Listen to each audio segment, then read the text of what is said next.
आज भगवान बिरसा मुंडा की 150वीं जयंती है। एक गरीब आदिवासी परिवार में जन्म लेकर किसी का धरती आबा या भगवान बन जाना कोई सामान्य बात नहीं है, लेकिन महज 25 साल की जीवन काल में सामान्य व्यक्ति से भगवान बनने तक की यात्रा तय कर बिरसा मुंडा ने इतिहास रच दिया।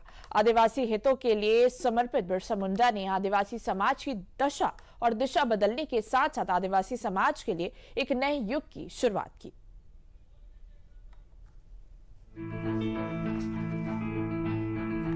आदिवासी स्वतंत्रता सेनानियों की जब जब बात आती है तो सबसे पहले लोगों की जुबान पर बिरसा मुंडा का नाम आता है। जनजातीय गौरव और संघर्ष के प्रतीक भगवान बिरसा मुंडा की गाथा हर देशवासी को प्रेरणा से भर देती है।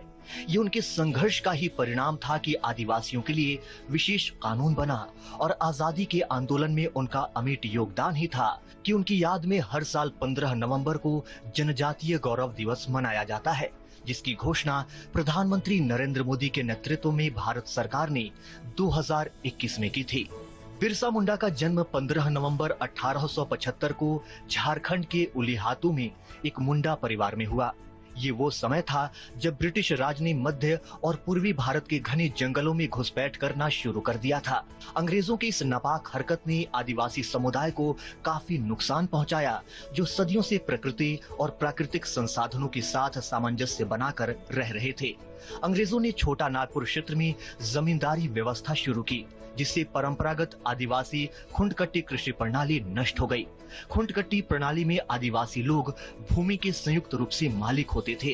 अंग्रेजों ने जमींदारी के साथ साथ साहूकारी और ठेकेदारी प्रथा भी शुरू किया। इन सब का परिणाम ये हुआ कि आदिवासियों का भरपूर शोषण होने लगा।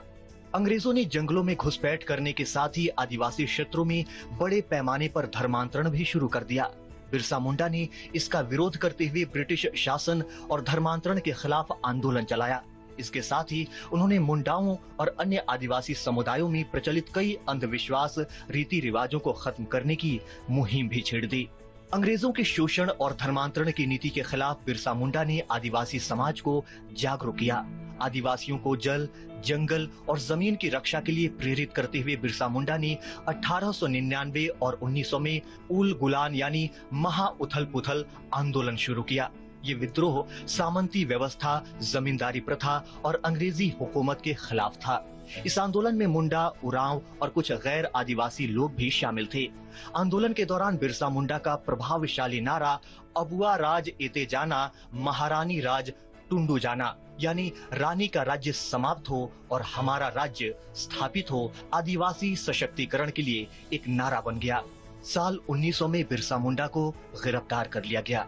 उन्हें रांची जेल में कैद करके रखा गया, जहां 9 जून 1900 को उनका निधन हो गया। हालांकि भगवान बिरसा मुंडा का संघर्ष व्यर्थ नहीं गया और अंग्रेजों को 1908 में छोटा नागपुर किराएदारी अधिनियम पारित करना पड़ा।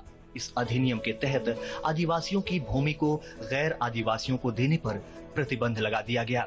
जब जब आदिवासी विद्रोह के बारे में बातें होंगी, तब तब बिरसा मुंडा का नाम प्रथम पंक्ति में लिया जाएगा।